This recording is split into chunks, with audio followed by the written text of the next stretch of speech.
Hey, everybody, and welcome back to another exciting mainstream Monday on Horror Film Lovers. I'm your host, Jonathan Moody, and I've got my awesome co-host here. How you doing, John Ward? I'm doing good. Thank you. How are you? Good. Awesome. I'm doing great. I'm Oh, good. I'm We're actually, we're, we're both awesome. yes. Oh, I hope so. But I just want to say that I guess we picked this because we had done Urban Legend, which was directed by the same guy, Jamie Blanks, and this sort of fits in the early 2000s slasher route, kind of thing, like kind of the typical stuff, and we'll go into a lot of that. And I want to say that I actually loved this way more than, because I told you earlier I hadn't seen it since it first came out, and it was in 2001 or 2 or whenever I saw it. And I honestly don't remember liking it at all. I remember I hated the twist, and stuff. Hate is a strong word. It was a strong word, because I will tell you, my feelings have changed a lot. Oh wow, my Yeah. my feelings have not. Okay. Okay. So Well, one, did you know that Jamie Blanks is British? I thought he was Australian. He could be also okay. Okay, the accents are similar, so okay. I think he's I Australian. I own this, and so it has audio commentary on it. So I've listened to a little bit of it because I have a theory for the ending that I was hoping maybe he would address. And then I even looked it up and could not find anything, but I do have a theory on the ending when we get to it. So Okay. but this has a second connection. So it's Jamie Blanks, director of this, is like you pointed out, as the director of Urban Legend, but the actress who plays the crappy actress in Urban Legend's final cut is in Valentine. Is she? Yeah, she's the one with the curly hair who eats the chocolate with all like the maggots in it. Oh yeah. Okay. So now we have even more of a connection to how we were kind of doing these films to begin with. Yeah, and those were just the last couple that we did. So Yeah. there was no Urban Legend 3 I did not see any. No, I did not see any. Damn you, Urban Legend 3. You fail us again. That's right. So let's begin. So I guess with the story a little bit. This poor kid, and you know what? Maybe it's a little bit of me in the movie that made me like. I mean, obviously I'm not a psycho serial killer, and I didn't change my name, and I didn't do all this stuff to hunt down the girls who like. But I did have a girl who like publicly humiliated me at a dance. She did not say I was harassing her or anything, but she did publicly. I don't know if I've told this story many times or not, but and I was going to put it into a movie somewhere, probably in a like comedy drama kind of thing. But this girl came up to me at a dance and said she would never in a million years dance with me, and stuff. Rude. It was pretty nasty. I have since forgiven her. In my mind, I don't want her, like, because for the longest time I really was like, what a bitch. I hate that girl. But what I started to realize was how we are in middle school definitely does not reflect on the person that we've become. Some people who were dicks in middle school are some of my greatest friends now, when they become adults. You know what I mean? And so, and a lot of us don't even remember half the shit we do that might affect somebody else, So I feel like that's got to be something I should learn, period.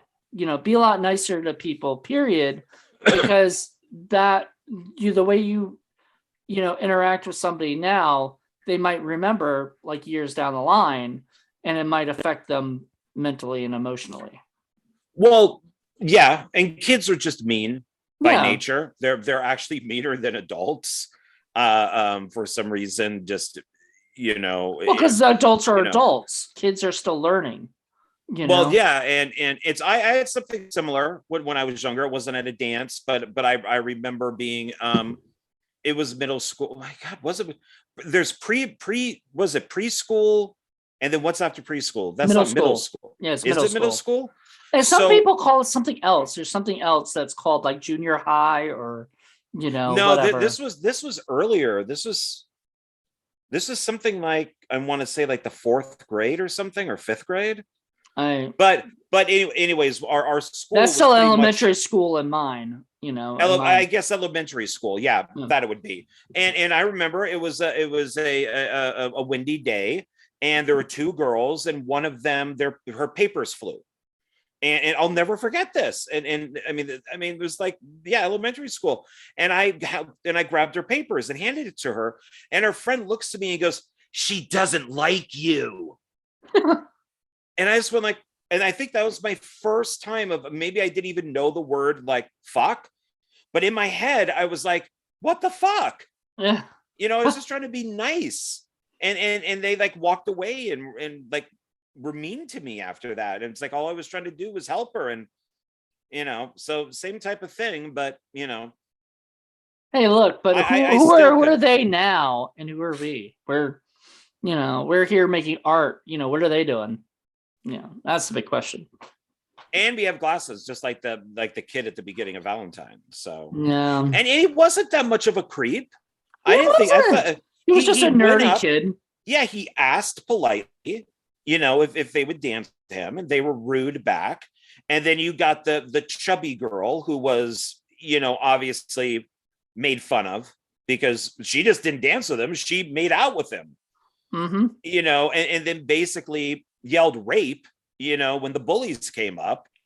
And then they tortured him, and they didn't just pull his pants off, in the gymnasium. They were kicking the shit out of him. Mm-hmm. And so do I blame him? I don't know. I mean, that's lessons for these things that, you Well, bully these kids and bad things happen afterwards. yeah. So what happens to him? We find out this later. Is that the Jeremy Melton kid gets sent? Apparently what he said or what he did to her or whatever, because she apparently claimed like he harassed her or whatever they called it back. They didn't call it rape. Well, But they insinuated that. Well, he didn't rape her, but that's kind of what she insinuated because, as you're about to say, if it was just harassment, he wouldn't have been sent away to the place that you're going to mention. yeah, so mentioned of boarding schools first. He got sent to boarding school. Then apparently whatever like anger he had toward them or something caused him like a deep, dark, thing. And then he ended up going into the mental hospital. Yeah. So he went from the boarding school, which seems kind of like, a little, like, I don't know. But see, in the times of today, especially where people can sort of, falsely accuse people and then everybody just agrees with it, like without like a fair, like fair proof. Oh yeah, you're there is no, guilty until proven innocent anymore. It's just guilty. Well, yeah, no, you mean innocent until proven guilty, but either yes. way. Well, I'm yes. dyslexic, so But yes, no, I get what you said. Either way, you're guilty. Yeah, nobody's yeah, yeah, exactly. And so he was definitely innocent. He didn't do anything. Like he made out with her, she made out with him. It's all consensual. And then he just wanted to dance. Yeah, he didn't even want to make out with her, like but at that age, are you going to say no? No, I'm sure he. Yeah, it's not like she was a mutant or anything. And the funny thing is that she's supposed to be the chubby kid that gets made fun of because the bullies do. I didn't think she was chubby. I thought she looked normal. Well, see, remember, we have to think in terms of this was okay, so this movie came out in 2021, or not 21, Jesus, 2001. 2001. That would mean that middle school for them would have been like 10 years. No, more than that. Would have been like maybe 15 to 20 years ago. So we're looking at like, yeah, we're looking at like 80, no, it would be 90s, right? So it'd be like 91 that happened. Yeah, Would be because my that was guess. graduation from middle school, so that'd be eighth grade, Yeah, right? Or right. depending on where you go, eighth or ninth grade. We never But fully find out how old they are now, but I would assume that they're about 10 years older, about 25-ish. well, past college and well, no, they're in college. They're in college, but they're not like college, so freshmen. They're like seniors in college or something, something like that. Yeah. So, they're obviously in their like almost mid 20s. And so, the time period in the 90s, people were a lot it was a lot meaner spirited. I know, because I grew up in the 90s, and of that, like I was in eighth grade in 95 or 96 ish. So I know that time period. People were a lot just people were just nasty then. And so I think it's always been nasty. I think it's always with kids bullying each other. It's just now with internet, it gets even worse. Yeah. So it's because I was bullied and to the point of being kicked out of school because I fought back. I was taller and wider. And then I became shorter than people later on. But at the time, I beat up a couple kids because they were making fun of me. And I got kicked out. You thought the girl was like not that big at that particular time. And she might have been considered bigger at that particular time in the 90s.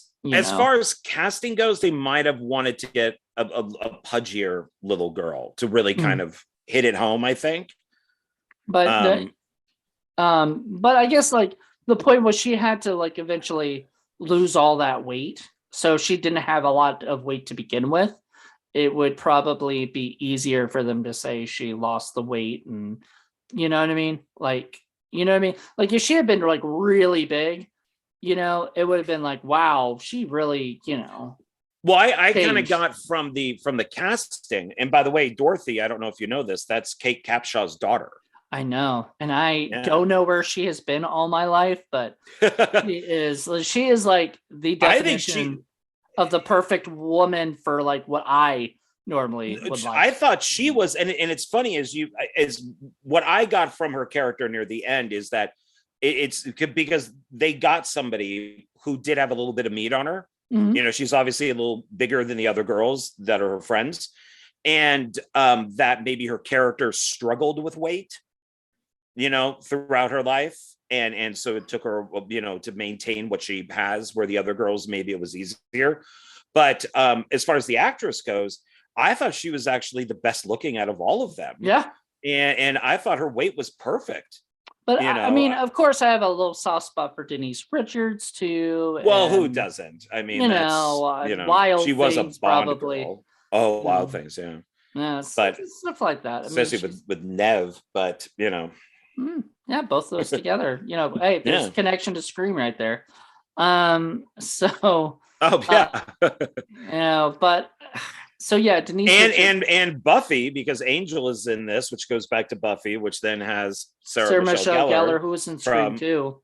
Scream 2, and I Know What You Did Last Summer. And I Know What You Did. There, yeah, all of it. There's way too many connections here. Well, I mean, Hollywood is a cesspool of like, whatever. You know what I mean? Like they like to use a lot of the same people, and we're going to see connections all over the place when we do this, do this show. Right. Well, what bums me out about this is I did listen to some, but not all of the Jamie Blank's audio commentary. And he got a lot of shit for this movie. like bad reviews from critics and horror fans. And I looked it up online, and there's like articles of him apologizing for the movie.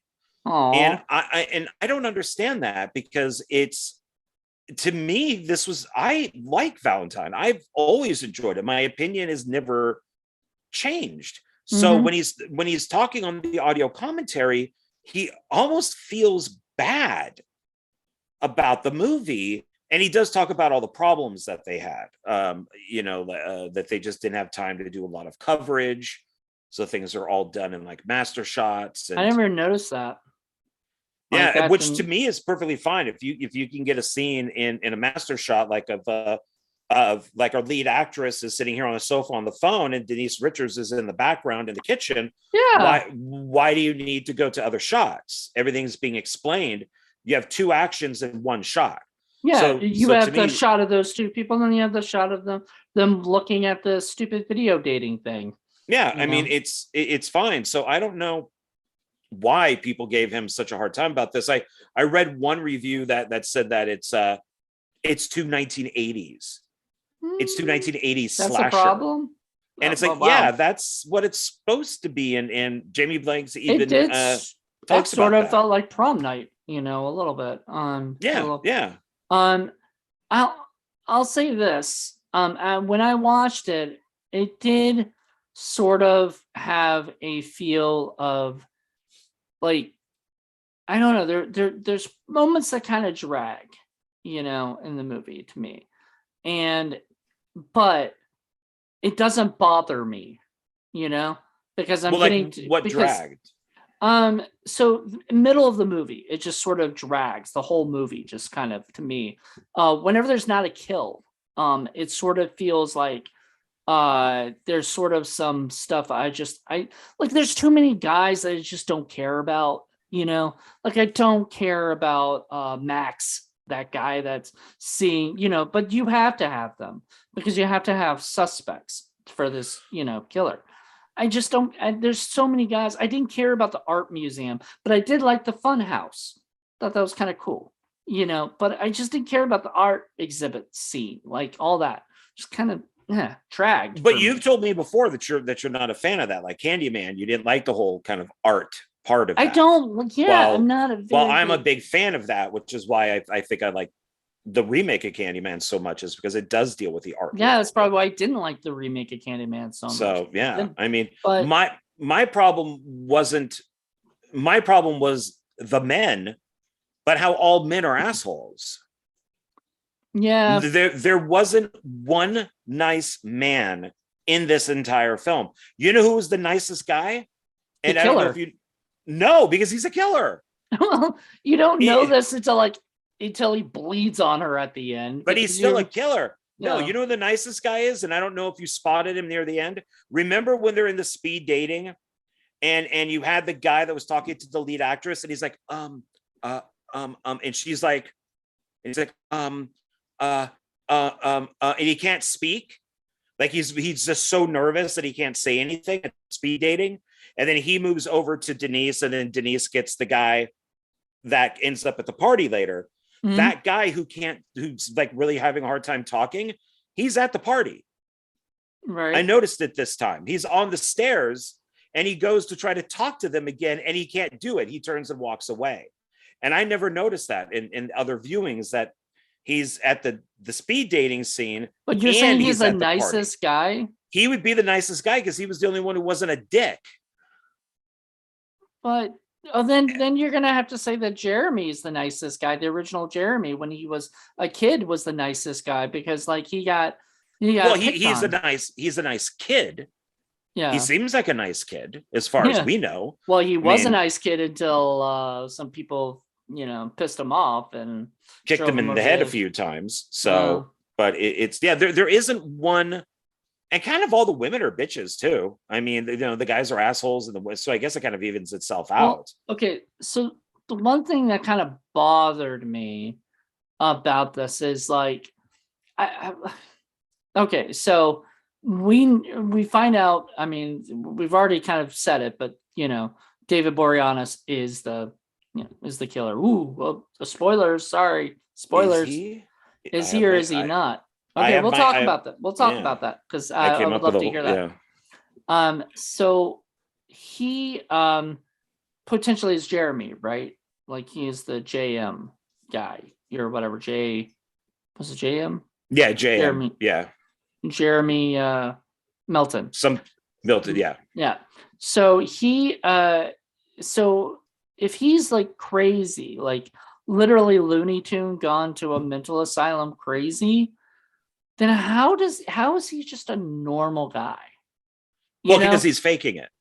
But is he? Because like he's really, I Yeah. mean, that means he's a fucking Oscar winning actor, you know? Well, yeah, Because because he got a he they say it all. I think it's the detective who says it all. That, oh, he went to this place, he got out, he Mhm. changed his looks, he got surgery. The detective tells us everything. That's which is exactly what he did. He went and he got plastic surgery. That's so funny that he's such a great detective, but he can't tell when the girl is not giving him signals, you know, and shit. And dude, oh my god. So I was loving the detective up until the like cringe like scene where I'm like, don't do it, don't do it. Guy, they got to just make him a dick. I mean, can we please just have a slasher movie where the guys aren't all sleazeballs? I mean, wait, Kate.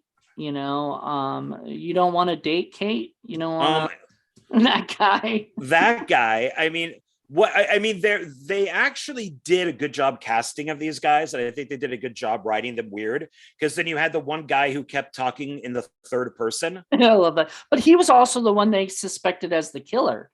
Which we don't know this because we never hear his last name. We just I was kind of wondering who that. I'm like, who are they talking about? So they're talking about him. Okay, did you know that? You didn't know that?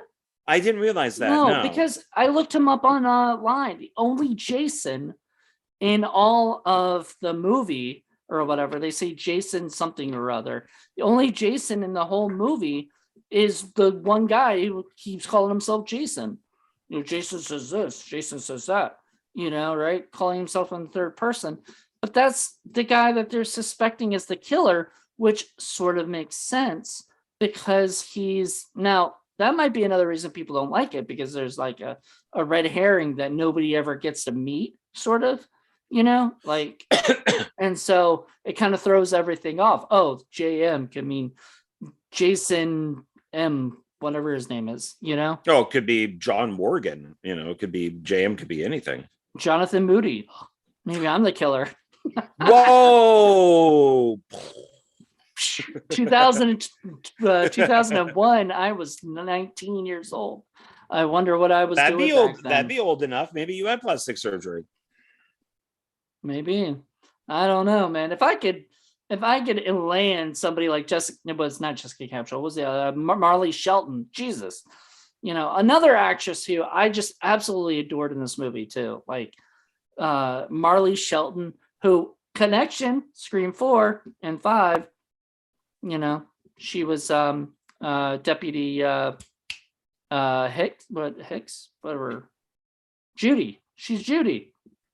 The lead actress? Yeah. Marley Shelton. That's her? Yeah. Oh, damn. I never put those together. Yeah, I did. Because I've had a crush on Marley Shelton since she was Wendy Peppercorn in Sandlot, the Sandlot. Oh, man, I wanted to remember in the Sandlot. There was, you ever seen Sandlot? I've never seen, no. Okay. Well, beyond my time. Well, there is a scene where a lifeguard played by Marley Shelton, this kid has a crush on her, so he goes and jumps into the water and drowns himself on purpose, right? So she jumps in, saves his life, starts doing CPR on him, and then he winks at his friends and grabs her and starts kissing her. Okay. And in the movie, she like freaks out and was like, telling him, get off me, blah, blah, blah, blah, blah. So she leaves. And at the end of the movie, it says that they married years later. That was his first love, Oh, there you go. Everything. Yeah. Anyway, point was, I've had a crush on her since that, and so I've always looked out for movies that she's in, and she was no exception in this movie. She was just fantastic. She was I love Marley Shelton, and I love her Well, as Judy Hicks. But remember, I didn't love the character of Judy Hicks that much. I liked her in yeah, this movie a lot better. You know, I liked her just because she's a cop, kind of has that authority thing going in the Scream stuff. That's kind of sexy. The box here is a little confusing because you know who each one is. You know, that's Denise Richards, that's Angel, that's Kathleen Hagel, but these two look exactly like Sarah Michelle Gellar. maybe that's kind of the plan. Just to kind of fool you around. I I don't mean, look know. at her. I mean, that looks very close to her. Oh my god, it does. Yeah. Maybe it And was. Maybe they and I put think her. that's supposed to be Deputy Hicks. And I think the girl way in the back here is the blonde with the curly hair, But you can't you really know, see that it. gets the Yeah, arrows in her, but they both look like Sarah Michelle Gellar. that's funny. So it's weird. So Ah, maybe this was made up before they were cast or something, but well, there was talk of Tara Reid playing. Uh, that would have been the connection to Urban Legend again. She was gonna play the. I think she was gonna play the big girl, Dorothy. Um, oh, Jessica that wouldn't have been Capshaw's. right. Um, She's way too thin. yeah, that would have I mean, probably she been would have been, wrong. yeah, she would have been better as one of the other ones. Yeah, let's see which one she was going to be because I saw it on the trivia and um during the casting process, Tara Reid, who previously appeared in Jamie Blank's other film Urban Legend, played Dorothy Wheeler, now played Jessica Capshaw, and Jennifer Love Hewitt played Paige Prescott, now played by Dennis Richards. So in the Interesting. casting, that was who was going to be. I think Jennifer Love Hewitt had just told them no. I'm done with horror films. I don't want to be labeled as a scream queen. I don't mind doing this Ghost Whisperer show, but I'm not going to do Valentine's, or whatever. Well, I don't think it hurt anybody's career. I mean, it would have been interesting to see because that's the big thing with Denise Richards is her breasts, and Jennifer Love Hewitt has large breasts. So because they even point that out in the graveyard, where she had to kind of redress herself. I don't think she would have been like I don't think that Jennifer Love Hewitt would have done a great job. She can't. I don't think she can. I don't think she's bitchy enough. I don't think so either. And there was something subtle about the way that Denise Richards handled the men, and everything that really worked well because she could flirt, but she knew like she was on top. Like she knew. Well, she was in control. That's the one thing that I like about this is that the women do fight back. And they don't just give in. They put up the good fight, but in the end, they do get killed. But they are not controlled by men. They have their own lives and their own personalities, and they're smart. So this was a good way of doing a all-female cast without being like the wokeness kind of thing that we get where without being the Black Christmas. Yeah, Black Christmas. Like, oh god, the newest one. Oh god, was that horrible. That was just awful. The first one was amazing. The first Black Christmas is like a cult classic. The second one, the first remake was okay. It had interesting. Some moments. Maybe we'll do that closer to Christmas. We'll do all those, But we got some bad things to say about the new one. So and I even gave it 2 chances. I like the soundtrack. That's about it. Otherwise, I thought it was one of the worst films because that goes back to every guy in the film is an asshole except for one guy who they are an asshole to. He's like the nicest guy in the movie. And they're shitty to him. Let's get off like this. Yeah. Well, see, that's the thing. Horrible. That's the thing with this movie too. It's like everybody. Well, actually, no, that's not the same thing with this movie. All those girls want a nice guy, right? So, like, Dorothy dates this guy who is who she just met like a month ago Like a or month something, ago at and yoga. then at yoga, and then brings him to like live with her, and that was just awkward and weird.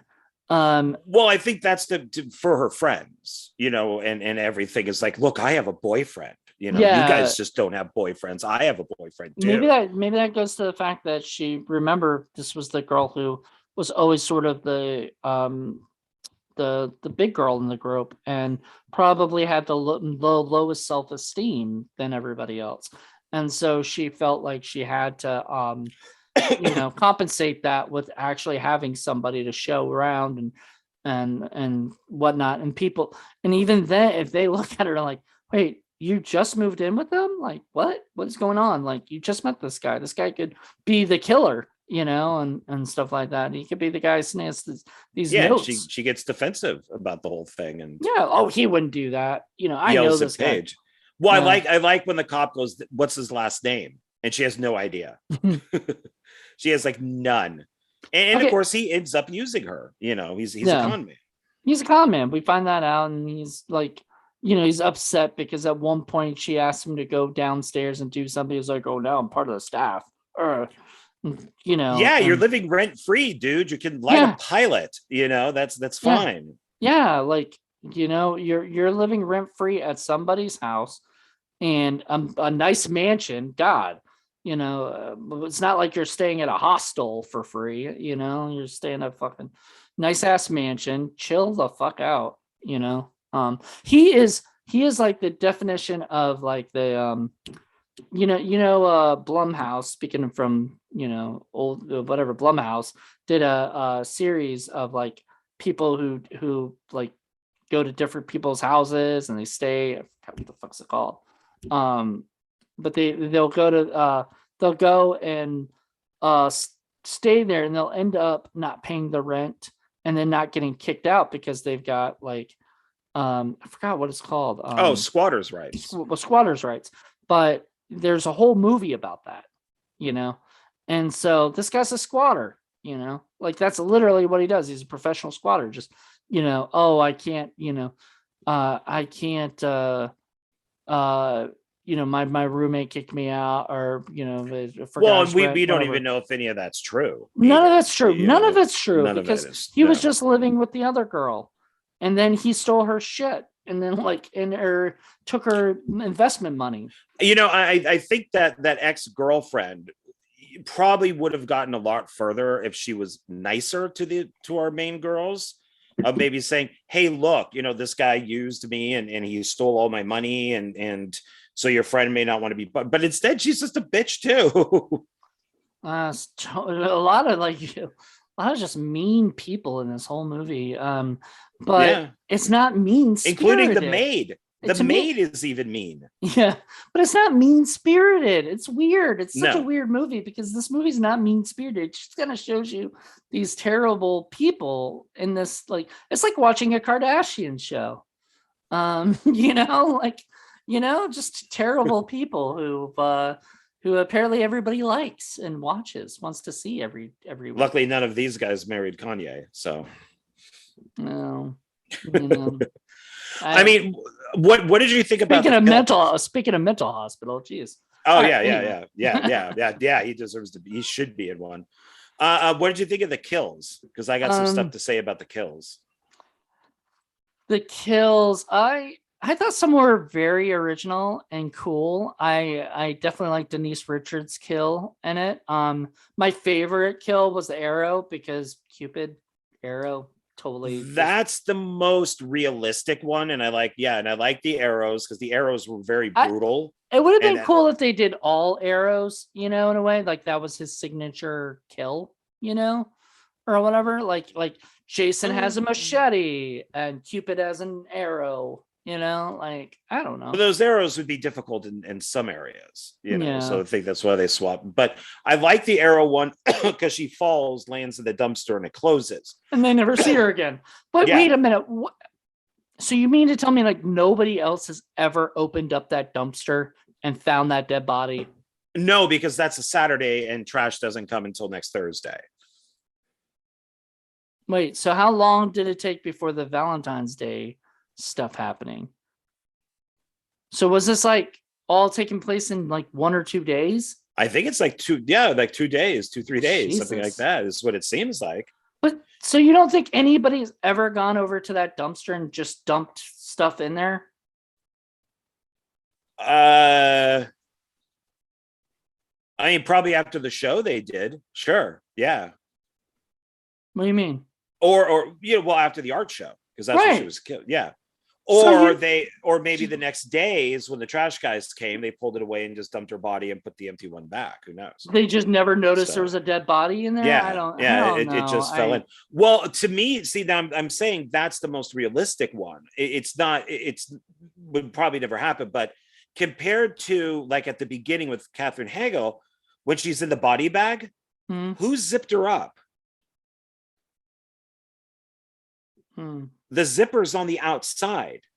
Oh, I don't How know. did she zip herself totally up? This is the problem that I have with this, with these kills. Then we have the one with Denise Richards in the hot tub. Right. Where did those side pieces come from? They weren't there. Oh, I don't know. They magically appear for her to get stuck under. Now, Oh, those are probably the pieces that go there. So, like, it doesn't get leaves and other crap in it. hmm. But they were removed when she got in there. And I guess from her just looking in the bushes, he was secretly went over and put one in, and then secretly went over and put the other one in. And then when she fell in, he could close it. Okay. I don't know. I have no So idea.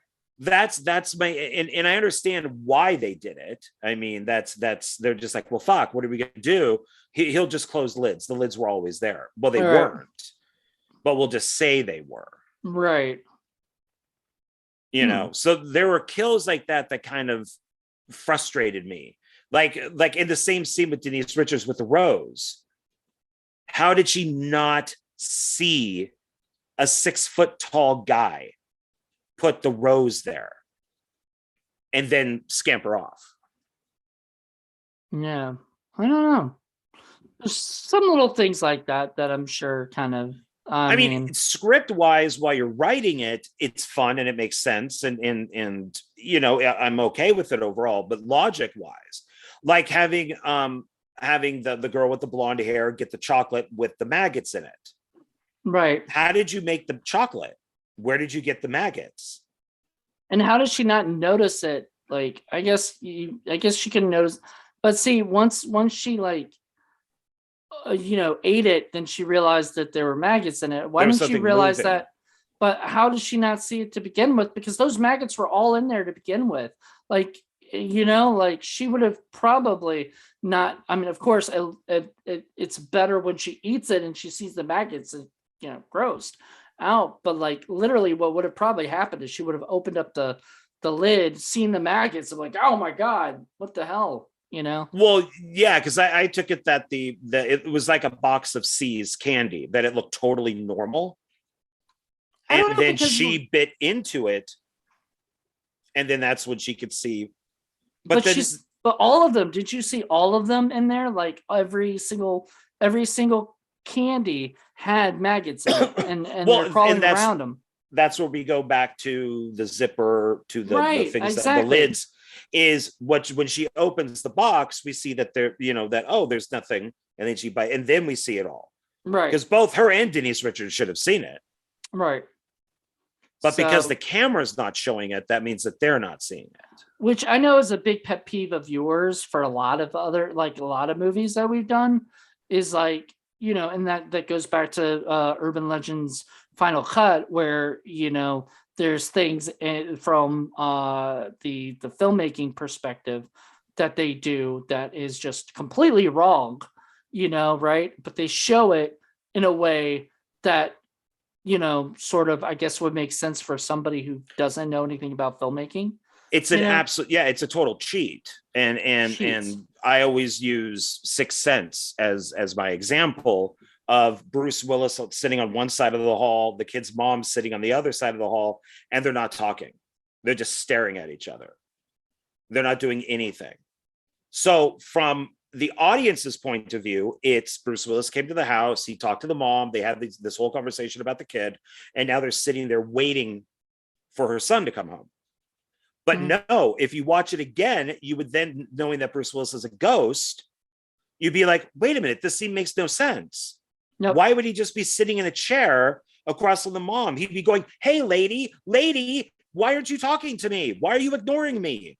Yeah, the lady wouldn't be having a conversation with him or anything. No, not at all. So yeah. it's a total cheat for the audience, which is fine, but you have to acknowledge it's a cheat. It's fine the first time, you know. And so but see, once you watch it again, you're like, wait a minute, why did that happen? Because I've seen Valentine, probably this is maybe my third time watching it, and it's the first time where I was really paying attention. Mm-hmm. And that's when I noticed, like, how could she zipper herself up? Wait a minute, where are those? Yeah, I didn't notice that, but I don't remember that. Like, I didn't think about that, you know. But you're right, it is on the outside. So how did she zip herself up? You know, yeah, it's critics pointed out in the original Predator when Schwarzenegger is all caked with the mud.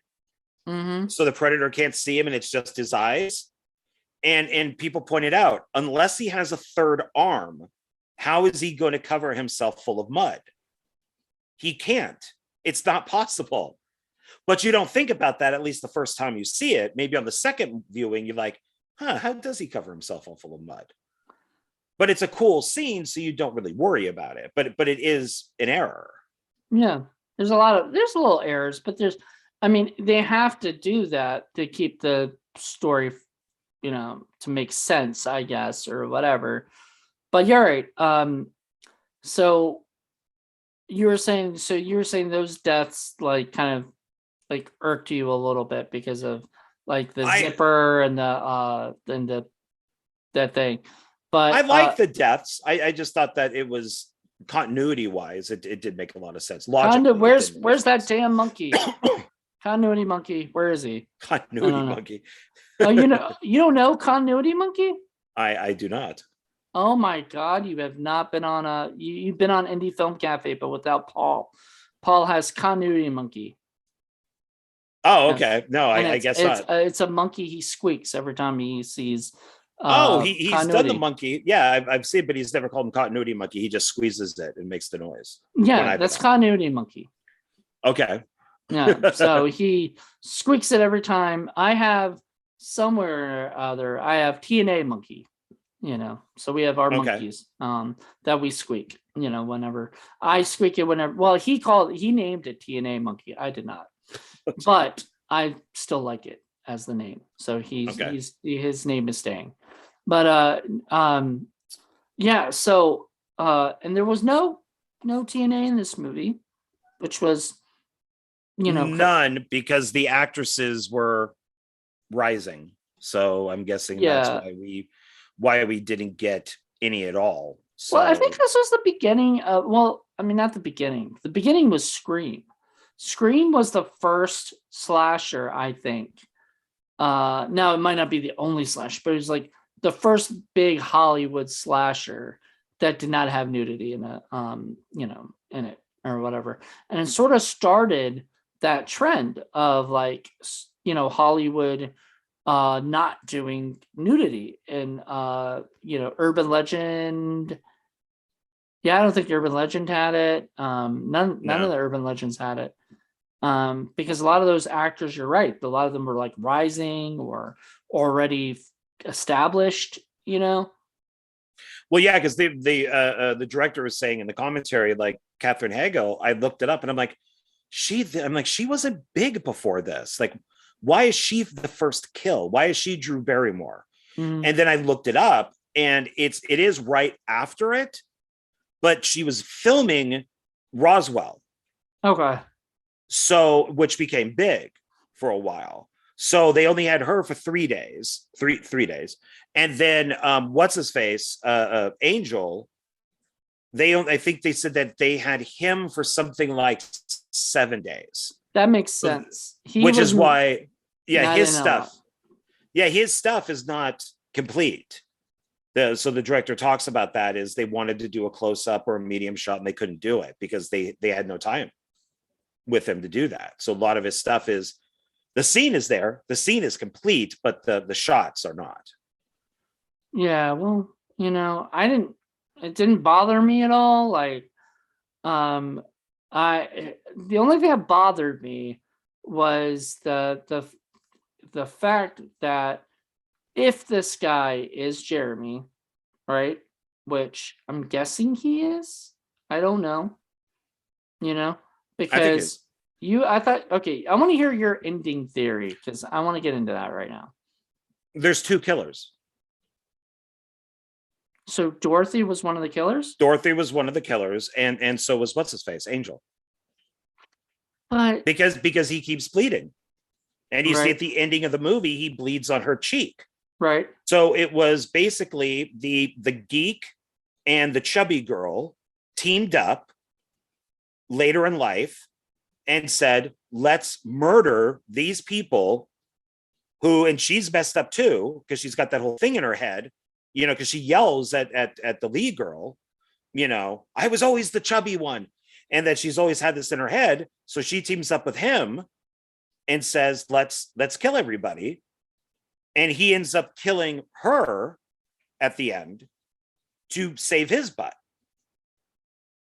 And that's so true. now there's no witness, and now he's got the bleeding. So whenever the mask is bleeding, That's it's him. him. If the mask is not bleeding, then it's her.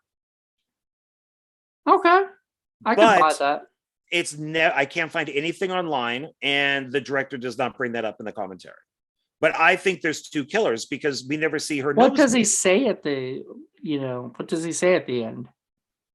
Nothing really. He just mentions that they didn't have enough days to shoot David's stuff. But And he didn't talk about the fact that, like, if he was truly the killer or not.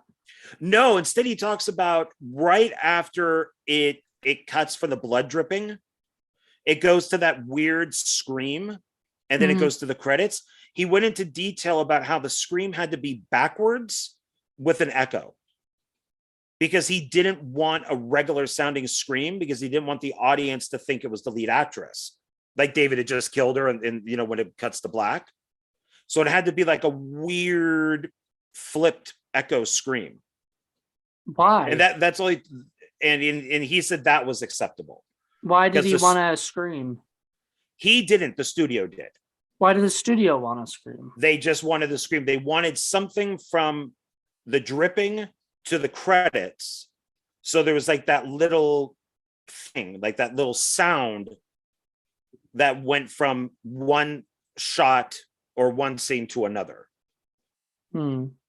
And he accepted the backwards echo scream. But he never brings up that Dorothy is dead. He said that the actress did a great job being dead. And then he doesn't go like, uh-oh, Valentine 2, look at that, there's the bleeder. Oh, he does say that the bleeder is in tribute to the bleeder in Alone in the Dark. Okay. So he said that's where he got that from. But that's my theory, and I can't find it anywhere. I think there's two killers. I mean, it would make sense with the whole scream thing, but maybe they didn't want to talk about that because it's too, that's too scream, Well, and look at Angel, what, he's like 6 foot something. And right. And the character that you have on your wallpaper there, that's him. And he's tall. So then when Dorothy puts the suit on at the end and is trying to kill the lead actress, it's shorter. I noticed that while watching it. I'm like, why is all of a sudden the killer shorter?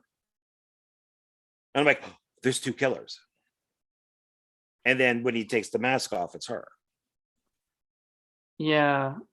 Well, and the other thing, like, I mean, because I was always thinking when I saw it, I was like, she must be the killer. Like, that must be set up like she is the killer because she doesn't talk. If she weren't the killer and she would have just been like set up to look like the killer, or something, she would have said, hey, it's me. I'm not really like, or whatever. But she doesn't say a word. She's No, trying to, she chases her, yeah, she and then chases they her. they tumble. Yeah. So she was definitely one of the killers, or whatever. Yeah, So there must, that's the only thing that they could think of, is like that there must be two killers. I'm just surprised you're right. Nobody else has thought about that, or said that. I can't find anything. And if they are doing a Scream, then it's possible that maybe David did the killing throughout the whole thing. She then wears the costume to kill the lead actress. David comes down, so then he looks innocent, type of thing. Let me see. I'm So trying to find if there's anybody who says anything about. Okay, so there's a Reddit. Um,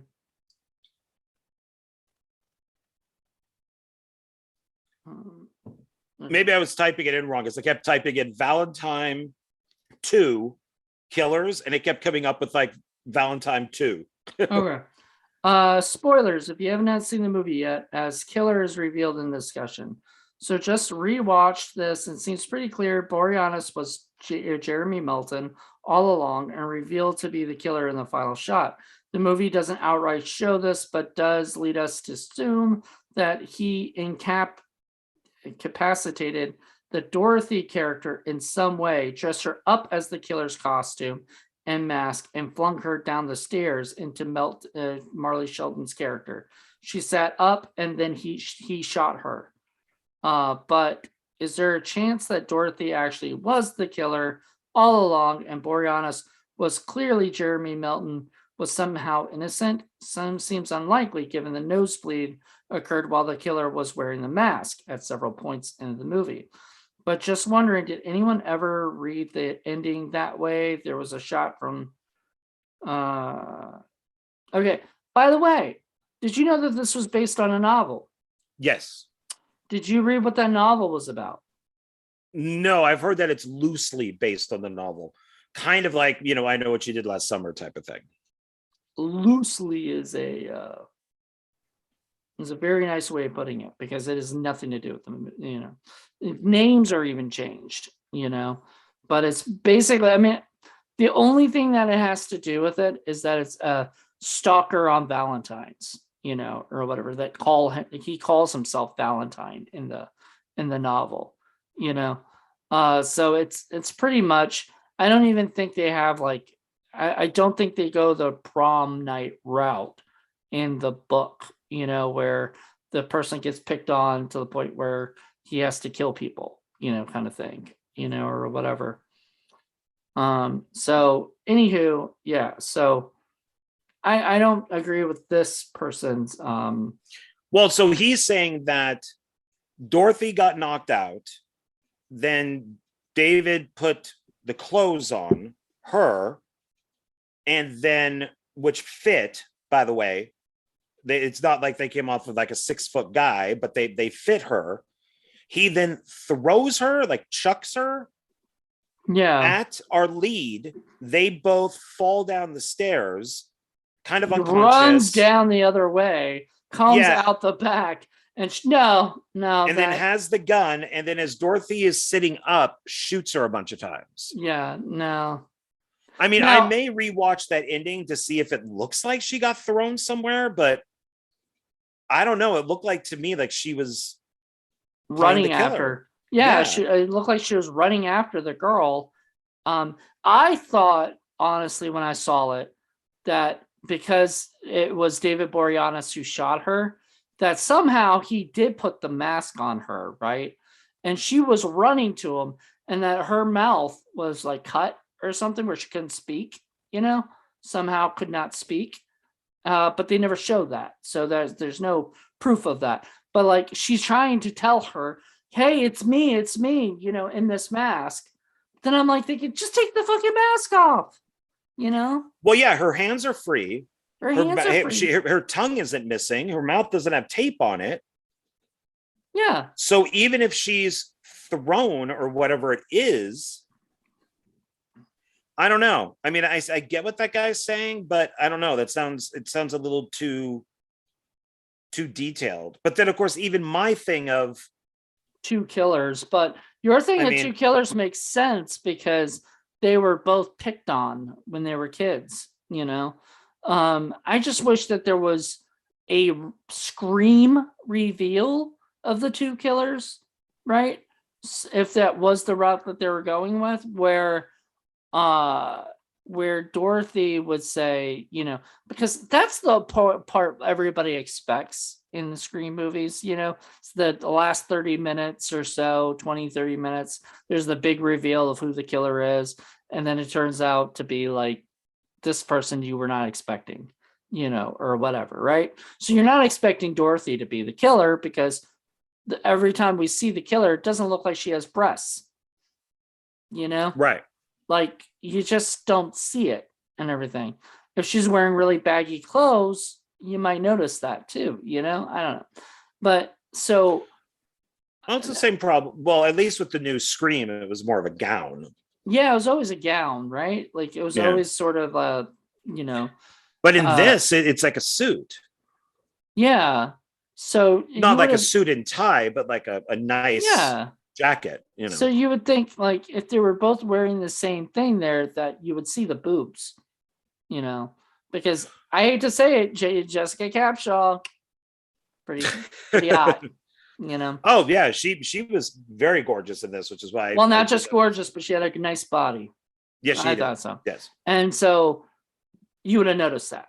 And so that's the only reason why I don't think that there, because unless we never see that killer's body fully, you know, which I don't think there was ever a scene where we never got to see a body shot of the killer, that it would, you know, like that. Uh, I don't I know. mean, we see Dorothy getting out of the shower and putting on the towel. Right. So, and she's always wearing kind of revealing clothing, but we never see. It's clearly a like 6 foot tall guy. Right. But then, if if David is the killer and he bleeds on her at the end, then yeah, how did Dorothy get into a costume that fits her? Because it's not like she falls down the stairs and puts her hands up and like the sleeves go out to here. And The I cost, guarantee if you rewatch it, you can see her boobs at the end, like sticking out of the fucking suit, you know, like pointing out. So there's like no, to me, it's just, it's, it, it's hard to say that there was two killers. There has to be only David Boreanaz. So somehow or another, he had to trick her into wearing that costume, you know, and then shoot her. And she doesn't say a word. She doesn't say. He points the gun at her, and she's like, not like, hey, stop, you know, blah blah blah. And then, well, I mean, unless they do something, you know, like David does all the killings. She's the mastermind behind the whole thing. You know, right. I'm going to have a party. You can kill everybody at the party. And then at the end, she's like, but I want to kill our lead character. I want to be the one to kill her. And then you just be downstairs to like finish the job or something. So then where Dorothy thinks that she's going to kill her on the stairs, they trip and fall. They go all the way down. And then David shoots Dorothy thinking, oh, okay, now I can get out of this. Mm-hmm. And then she kills her. And then everybody thinks, oh, okay, well, Dorothy was the killer. Only then for us to find out that, you know, or maybe David said to Dorothy, you should kill what's her face. You should kill the lead. Right. And then, you know, and so she's like, yeah, I should do it. I should get in one kill. Let me get in the last kill. And he's like, okay, I'll meet you downstairs. Because it's a good thing there was a gun. And that gun was loaded. What a shitty guns owner for leaving loaded guns in his cabinet. Oh yeah, loaded guns and asshole maids. Yeah. Um. And David did kill a lot of unnecessary people, even though they were jerks. Like the guy sniffing the underwear. He really, I mean, he was doing wrong, but he didn't kill anybody or anything. But I guess maybe he's a witness, because I guess maybe David, or the killer went in to kill her, but then the movie would be over. So we have the sniffing panties. So then he kills her. He kills the maid for no reason except that she's bitchy. Mm-hmm. Kills Max, right? He killed. He kills the con guy. Did he kill Max? Maybe he didn't kill Max. I don't think he killed Max. Max comes up and asks where the one girl was, so he killed her. Max's girlfriend. Or he whatever. Kills the cop. He kills the cop. Who gets the most vicious death for some reason. He gets his head cut off. Maybe you didn't like him poking around and asking too many fucking questions to him. I don't know. He kills he kills that other guy, Campbell. He kills somebody with an iron. Was that the guy? That's the sniffing panties guy. Oh, the weirdo, right? Yeah. He hits him a couple times in the face with a hot iron. But then what happened to his body? I think he took it. Okay. Remember, that's a pet peeve of mine. That's a pet peeve of mine. He folded the panties, put them back in the drawer, and left. I know. That's a pet peeve of mine, and you know this, that nobody's going to notice somebody hauling a dead body around, sneaking in the middle of the day. In the middle of the day, like that. That always pisses me off. You see all these movies. Remember whatever happened. I Know What You Did Last Summer. What happened to the bodies in the trunk? Somebody has enough time to fucking take the body and whatever. It's bullshit. This stuff they do this in slasher films. People making slasher films, listen to me. Stop doing that bullshit. Figure out ways to leave the body there, so that people can find it. So because otherwise you hiding bodies makes absolutely no sense. Now, if it were, what's his name? David Boreanaz going around killing everybody like that, it would make sense. He's a big guy. Maybe he could actually carry somebody, but I would like you said, wouldn't somebody see him? I would love a deleted scene where he's walking out and somebody comes up to him and with him on his mask and says, "What are you doing with the?" But he put him down a trash chute. And he looks at his friend and he looks at the guy. He's like, he's just passed out. It's okay. He's drunk. He's drunk. I'm taking him in the mask, in the Cupid mask, because that would be funny. But now, since this really only takes place over a few days, did our lead actress go back to her apartment after that? Yeah, remember she sees the iron in her. Oh, it's all neatly tied. Everything's all neatly tied. Everything looks good, and then we have that fake out scare where we think he's still in the bedroom where he killed the guy. So he opens up the door and it turns out to be Denise Richards snuck into her room somehow for some reason. Like they never explained that. The director actually talked about that on the audio commentary. He said, "Yeah, that didn't work at all. I wish I didn't do it." Oh, where there was he's like, yeah, it's supposed to be a jump scare and it doesn't work. And he goes, once again, it's like we didn't have the coverage to do it. Yeah. It was just ridiculous, but it did set up the scene where they're all talking on the phone together or whatever with the friend, and stuff, or the detective or whoever called. I forgot who called, but somebody called at that house and they're chit-chatting. I think it's the detective. Yeah. No, it was the friend first, and then the detective calls after, because remember they make that joke like, "Oh, do you need instructions?" And she was like, "This is Detective blah blah blah," right? So there's 2 phone calls or whatever. But anyway, the point was that there's that that stupid scare that was supposed to fake you out. And I didn't like it, but in the same sense, it didn't bother me to the point of like not liking the movie or something. You know what I mean? Like a lot of these things No, just it's don't. it's all fine. But it goes back to this kind of is an extension of your pet peeve, because he doesn't just have to get the body out, he has to clean it up. So Yeah. that means that he has to take the panties off the guy because he was wearing some, put him, fold him up, put him back in the drawer, and he beat the shit out of his head with So there'd that be iron. blood all over the There'd be place. blood and skull and flesh and everything. So he had to get down there on his hands and knees and clean that floor. Yeah. How do you remove somebody like that from a crime scene or from like a murder like he did without the head like crumbling through the through the apartment?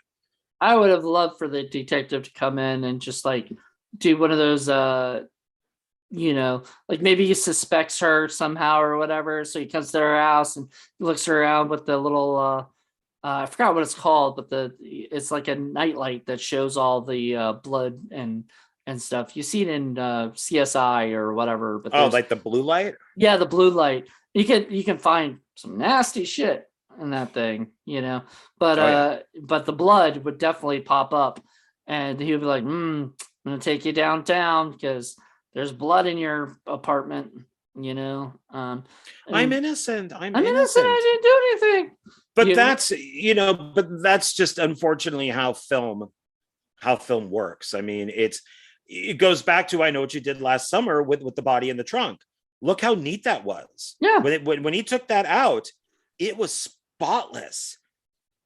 I mean, you ever thought about spotless. it that maybe there was never any crabs and no body? Maybe she just thought about it and maybe she was just going crazy. That's what Ryan Felipe says. Is that what she says? Ryan Felipe? Says it to her. But but maybe he's right. Yeah. Maybe she was fucking going crazy at that time, but that could be the only reasonable explanation for it, because other than that, there's no, it doesn't make any sense.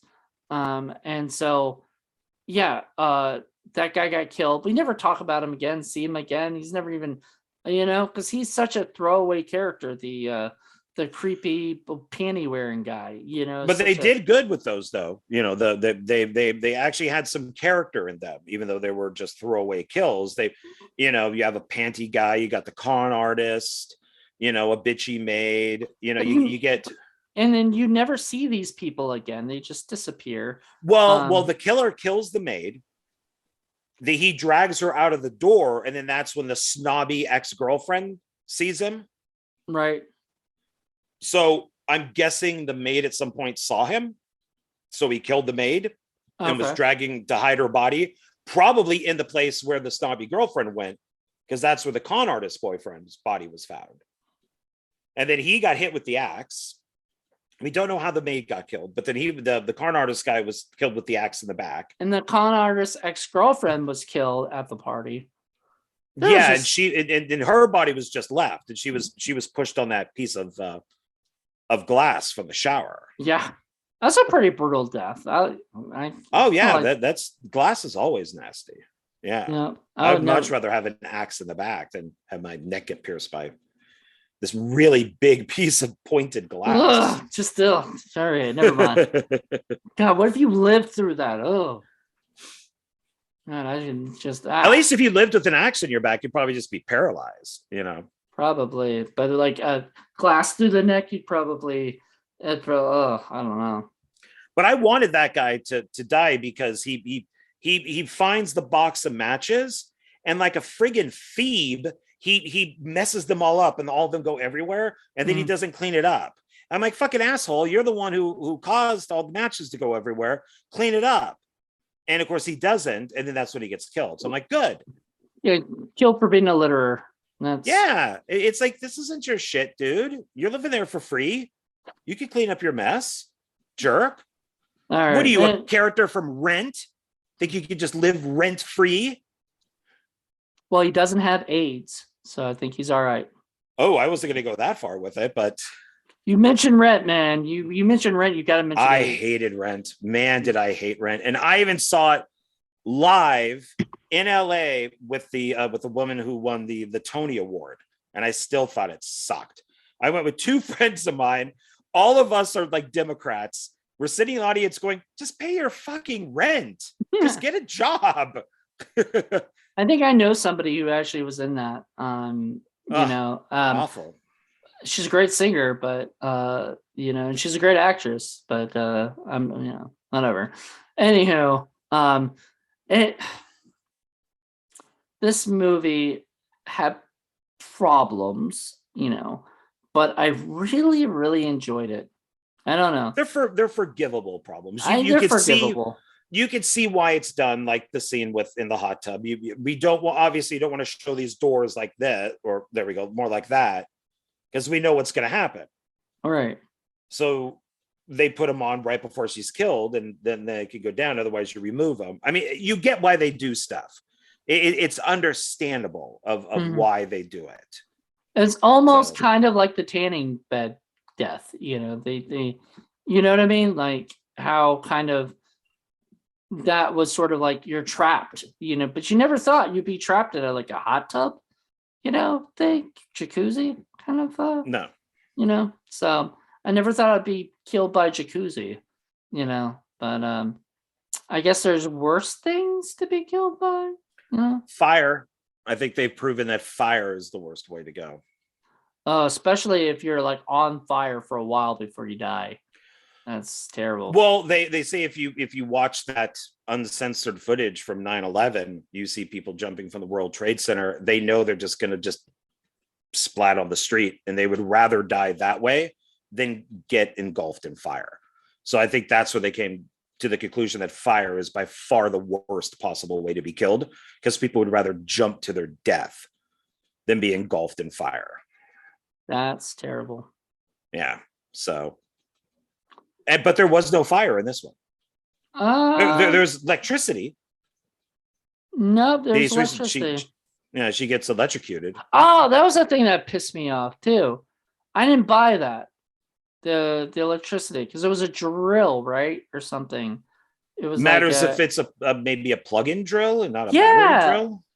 But it would be like a plug-in drill to plug into a socket, right? The person didn't have like a long ass.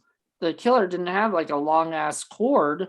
That we saw. No. Yeah, no. So I didn't buy it. I was like, if he just dumped that in there, it was the same thing as like, I'm not sure if the iron would still be hot. I think, right? Like there was a part where the iron like burned him or something. Burned the guy, didn't it? Well, she's on the phone, and then she sees that for some reason the iron is on and steaming, and she goes, ow, and she kind of does her finger and she turns it off. So a little bit of foreshadowing. And then later, when the killer comes in and we see the guy sniffing the panties, it's back on again. Like she keeps forgetting to turn it off. That would probably cause like a fire in your house, wouldn't it? It would, but it don't now. I mean, I don't iron much, but if you leave it up like that and it's on and it falls, don't they turn off? That sounds like a chainsaw. You know how they say when a chainsaw you turn it, it falls down, it's just going to turn off, right? Like it's like that. That's the thing that always kind of irks people about chainsaw kills. That a lot of times they will have that still running. When it would obviously turn off. Yeah, I use a grinder a lot at work to cut off locks, and you have to push two buttons. Yeah. So there's the trigger, and if you just pull the trigger, nothing happens. But so you have to push down the black button, and then the trigger, and then it turns on. If you let go of the top button, it stops. Yeah. So there's like mechanisms that stop these things. So yeah. The drill thing being my like annoying thing is like the killer throws the thing in the water or whatever, and it electrocutes, and it bothered me a little bit. I was like, wait, that seems unlikely that would happen unless it was plugged in, and in that sense I did not see a cord, No, So because he kind of walked all around with it right, and then opened the thing up and threw it in. right. So Um, I'm like, why did that electrocute the so once person? he took his finger off, it would have stopped. Mm-hmm. So if it's a battery or plug in, it would stop. But maybe I guess they were thinking while writing it, nobody will notice that it's Once again, it's one of your things. It's one of your issues. Like, like this should not have, like, people, they'll just do it and they think, oh, this will be a cool death. People won't care because they'll see somebody die, and that's all that us horror guys really want, is that what they think, you know. But what we really want is we want deaths that make sense. Like if you watch Final Destination, they're very meticulous on how they kill the people, right? They do it like a very specific way and is never like fake at all. Like, so it's always something that could actually happen, which is scarier, you know, when it's like something that could actually happen to you, you know, then you start going, "Oh my god, I don't I don't want to be around something like this. This lamp could fall on right. my head right now. Oh my god." And then just right? And so it's things like that, when they do the deaths. But this movie had sort of like, oh, these are kind of cool deaths. Let's see how many cool deaths we can put in one movie. I mean, unless we're just supposed to think the drill is plugged in, there's still electricity in it, even though it's not on. He throws it in the water, it electrocutes her. I mean, maybe that's. I don't know. Anywho, But then you almost need a shot of him plugging it in, like just see like the glove just plugging something in, mhm, and then she's like, "Hello, hello, anybody there? Hello." that would make sense, Yeah, but they didn't do that. no, Um, what did you think of the mask? I like it. I think it's fine. Yeah, It doesn't bother me at all. I like that it's not huge. It just takes up the face. yeah, it's Cupid. I Yeah. like I like the fact that it's Valentine's Day and it's Cupid. That's why I don't know why people gave this such a hard time, or critics, or whatever it is, Once because again, I it's think. the critics. I mean, the costume looks fine. I mean, was that what they gave crap about? Just the whole thing, just like it's a bad movie, and I I don't know. I remember getting very confused at the end with like who the killer was because it was looking like David Boreanaz for like a split second. You're like, oh my god, it's got to be this guy, even though he has a fucking mom and dad. Unless he paid some people to be his mom. Never says that she actually met the mom and dad. It said that he told her. I mean that she knows who his parents are. It would have been cool if they set up that he was the killer by him, by the detective calling her and saying, you gotta get out of that party, right? Because he was on his way to the party. You got to get out of that party. Your boyfriend, parents don't actually exist. This guy doesn't actually exist. Stay away from him. Right? And then but they decided to try to trick us, try to pull a M Night Shyamalan, on us. Sorry, I always mess up his name. I just say M Night. I know M Night is so much easier, but I like to kind of mess up his name because it just becomes a thing. I'm afraid to ever meet him because I don't know what I would say. I'm definitely not gonna say his last name if I ever met him. So, but I just call him M. You know, Yeah, like or Night, just Night. Hello, Mr. Night. Sounds Mr. nice Knight, and mysterious. Mr. Knight. Hello, Hello, Mr. Mr. Knight. Snuffleupagus. That was Moon Knight's code name was Mr. Knight. Hello, Mr. Knight. There you go. There you go. But no, I would have I don't know. Oh, and here's something else that's a little bit interesting. So, John Ottman, who directed Urban Legends Final Cut, is a composer. So most of his film credits are music. So he was a music guy who became a director. Jamie Banks is a film director who became a composer. Oh, interesting. So yeah, if you look him up on IMDb, his directing credits are very small, but he has like a ton, like 36 composer credits. Interesting. So So, direct, yeah. spoiler warning, when Adam unmasks Dorothy after shooting her, the latter has a bruise on the left side of her head she did not have when arguing with Kate the last time Dorothy appeared on screen. This is a clue that someone knocked her out and set her up.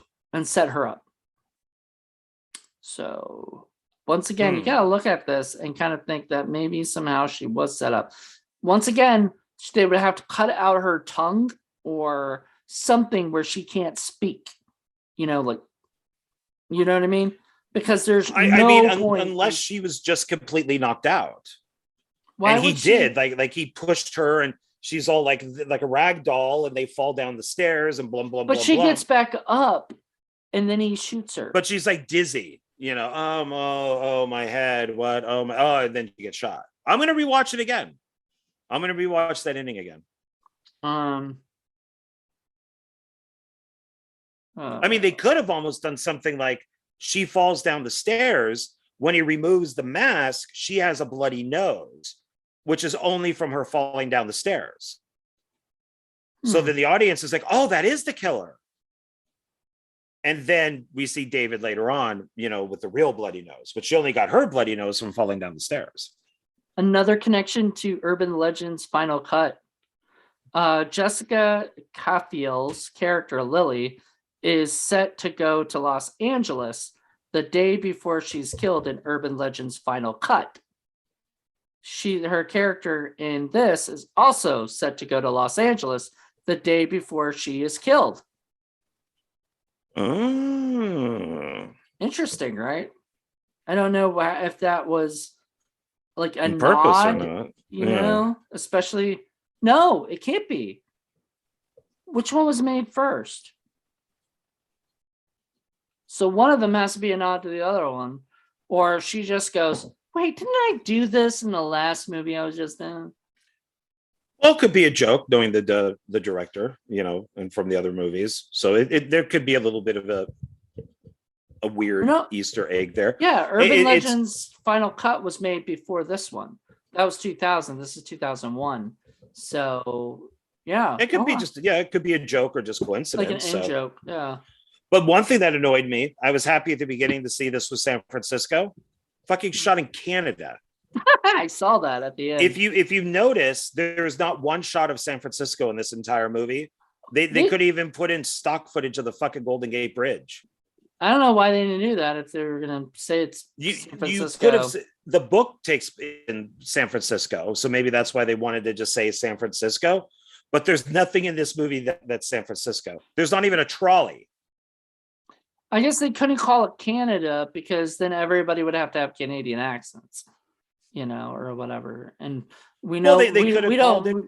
We don't know if that's Michigan, or something, or Florida. They could have said this movie could be put anywhere. It doesn't matter. So I guess San Francisco is fine. But me being a lover of San Francisco, like I am, and that is not said sarcastically, I think it's the greatest city I've ever been to. I was a little insulted that called it San Francisco and then we did not see one picture of San Francisco. Yeah. Well, there you go. No San Francisco. Nobody even had a San Francisco shirt. There's nothing. Nothing. Nada. No zip. So even Soymer and Axmurder had more San Francisco than this did. Damn it. Oof. Oh well. Yeah. Anyway, let's go on to our rating, I guess. We've talked about this, I think, to death. That was my pun for the night. All right. So we're gonna talk rating. We basically do a 1 to 5 rating. And it is kind of based on whatever we're watching. So this would be I'm gonna give this I've been back and forth on what to give this, because of our discussions and stuff. And the fact that I still really, really like this movie and enjoyed it, even with all its flaws and everything, I'm going to give it 4 Cupid's arrows. Wow, 4. Okay. Yeah. Okay. Well, I guess if we compared it to the last movie we watched, it would definitely be probably a 5. Yeah. It'd be a um, 10. yeah. I'm gonna give it 3.5. I was between that. I was between 3.5 and 4. And I'll tell you why I say 4 is because I sort of hold this up with the other, like with Urban Legend #1 and other stuff, and I forgot what I gave Urban Legend 1, if I gave that 3.5 or 4, but I really did enjoy this. I thought I don't know why I never liked it when I first watched it. Once again, I think some of it slowed me down a little bit, and I was just like, why am I watching these guys that I just don't care about? Like the guys that get killed and stuff, the panty sniffer and the or wearer or whatever, and the other guy, uh that Max Oh, guy. He the pissed me off the Max most. and the con guy. Max Yeah. pissed me off the most because I was just like, this guy's just not my kind of character. I don't know. He didn't do anything Well, for he's a me. jerk, just like everybody else. So, if I had to look at this in terms of watching again, like I can, so if we go off of what we've already seen for first movies, I can always watch Scream. I can always watch I Know What You Did Last Summer. I can always watch Urban Legend. Valentine, I don't think I could always watch. So I could watch it if somebody wanted to watch it, like my friend, Miranda. She said, "Hey, come on over. We're going to watch like Valentine's Day horror movies." So I brought My Bloody Valentine and this and something else, and so I could watch it for those type of things. But I can't just sit down and watch Valentine. I could watch the other ones. If I'm like, hey, I'm working on a script, I think I'll put on a horror movie. This would not be my first choice. That would So be my first choice, but three and a half. you know, but see, a lot of my first choices are up in like the 5-star range, kind of thing, like or so. Like I forgot what I gave Scream, but Scream's up there. Like I could put Scream #1 up anytime. And Scream 2 even I can put those up. When it goes down further, whatever. But those two, I could definitely do that. I Know What You Did Last Summer. Can put that up at any time, even with the crabs. um, even with that shit. But this movie had bits where I was just like, they're the crabs. That's what we're gonna call it from now on. It's the crabs. When something when something that we just don't buy happens, it's now the crabs. It's the crab scene. It's no, just not even the crabs, just the crabs. Just the crabs. Yeah. People will be like, "What crabs?" It's the crabs. They've got the crabs, in this movie, but it's it still it didn't make me crabby. I enjoyed it. I was very happy. I like the movie. I generally do, and I don't know why it gets so much crap. But even though it is flawed, I still enjoy it. So everybody can watch it on Tubi if they want to watch it on Tubi or so. I think it's on maybe another streaming site. It is also available on DVD, Blu-ray. There's a book. You could read the book. Apparently it seemed like it had nothing to do with it. So, all right. And definitely get it. Definitely get it. I want to buy it on Blu-ray at some point, Scream Factory did a deluxe edition on it. Scream Factor's too fucking expensive, man. I hate saying that. Yeah, I gotta, when I do, I pick up their stuff used or when it's on sale. And then that's me too. And sometimes like some of those companies are at horror conventions, and sometimes they have like, if you're at their table, they have them for like much cheaper than you can get them on, because they want you to buy like 20 of them, and say, oh my God, I could get 20 of them for like, $200, you know what I mean? Like rather than buying them for like $30 each, $40 each, whatever it is. Well, there's normally a lot of work that goes into the Scream Factory one. So I get why. I mean, they do all new art. A lot of the times they do have to pay the people when technically they should, a lot of the times they do it for free to just promote the movie, but a lot of times they need to be paid too, so they got to charge a little bit more. Yep. And I know some of the artists for those things, and they do a fantastic job. So kudos to them. I'll probably buy it at some point if I can find it for a good price. But man, like I can't be spending like $40 on just one movie, man. Right. And I could get 4 of them for $10 a piece, or less, or whatever, you know what I mean? So I don't, whatever. But anyway, I do want to get it eventually because, yeah, you said it's commentary, right? Or is that from just a regular? It probably does. It may even have news. I mean, since it's Scream Factory, it probably has all new stuff, but it probably still has it. But this is the old one from Warner Brothers that's got the clasp, on the side. So it's which still looks good and sounds good, but it's got feature length audio commentary from the director, cast and crew interviews. There's like a music video from Orgy. So it's got 3 or 4 things on it. So awesome. I mean, if you can find this for cheap for right now, there you go. You should get it. Why not? All right. Well, I guess we can talk about what we're up to next. What's our next? So we're gonna go down another rabbit hole, and let's explain this. It's a 3-picture rabbit hole. You don't want to talk about the 4th one that is not really connected but has the same name, which is we're going to be doing Dracula 2000. So it's Dracula 2000, Dracula 2, The Ascension, Dracula 3, The Legacy, and Dracula 3000. Did you know there was a Dracula 3000? Yes, I own it. It's sitting behind me. But that's not connected at all. No, it's just by title. I was just joking. We're not going to go down that. I mean, I would be up for it. Udo Kier is in it, and it actually follows the Dracula novel. Yeah, it's just not connected to it, so it's better. No. Yeah.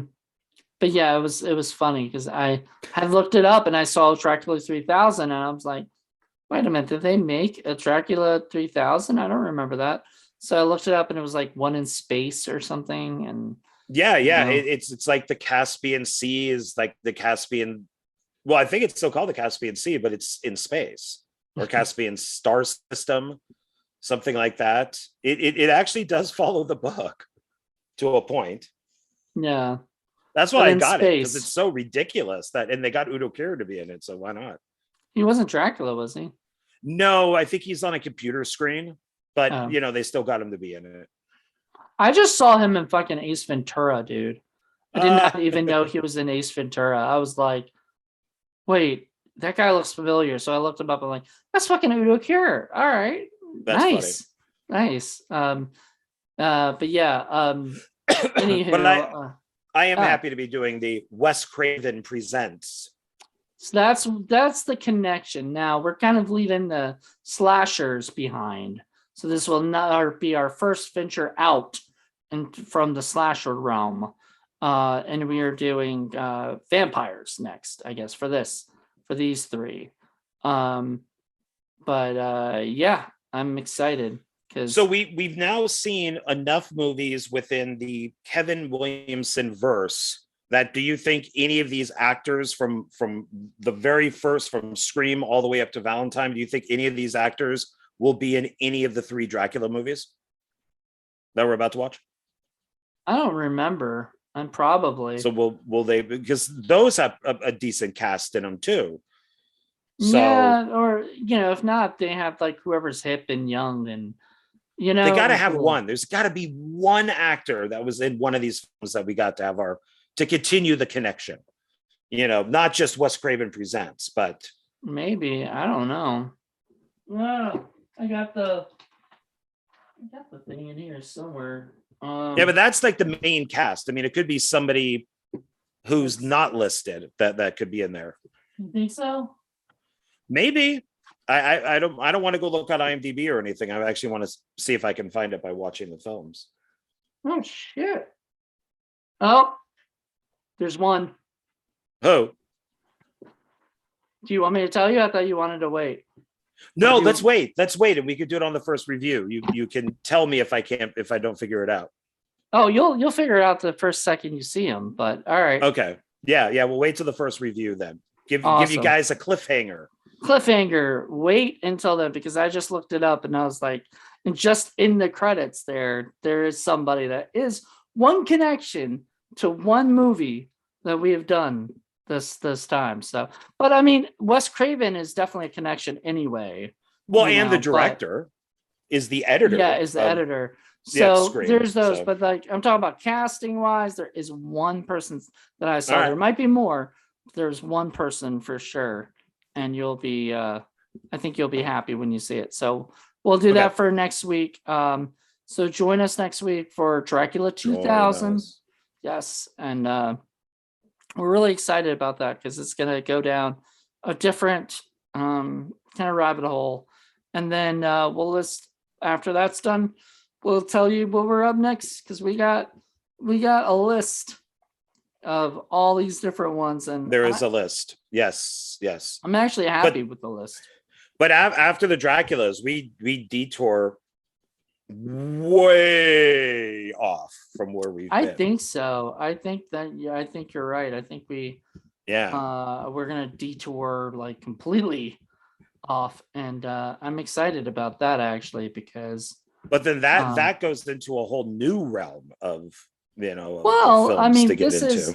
this isn't called the Kevin Williamson and Wes Craven thing. Like this is No, but I'm saying that the films after Dracula open up their own whole thing.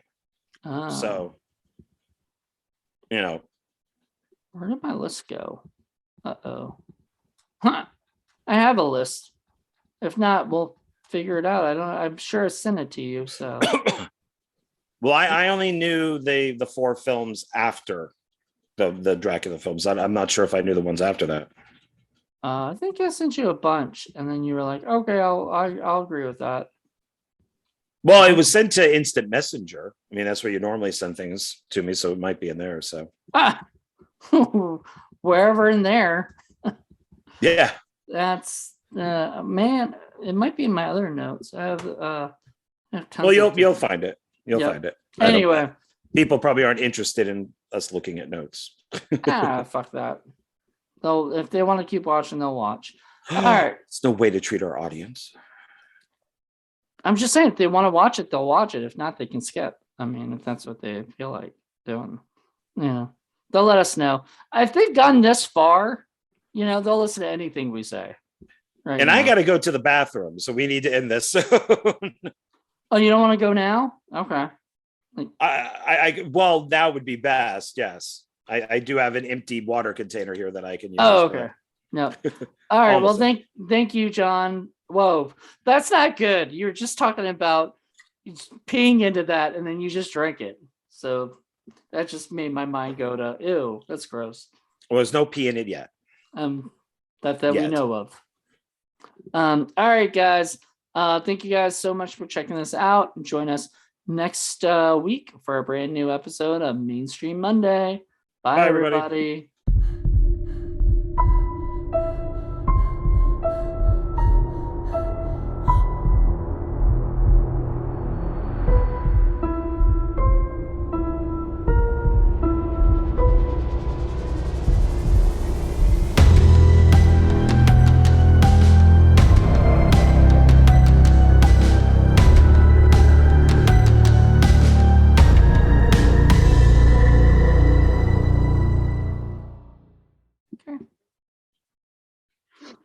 Hey everybody, and welcome back to another exciting episode of Mainstream Monday here on Indie. Oh God, let me start over.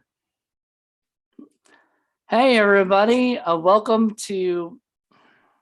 Fuck, man, once you start, this is gonna go in the outtakes because there'll finally be outtakes for this shit. All right.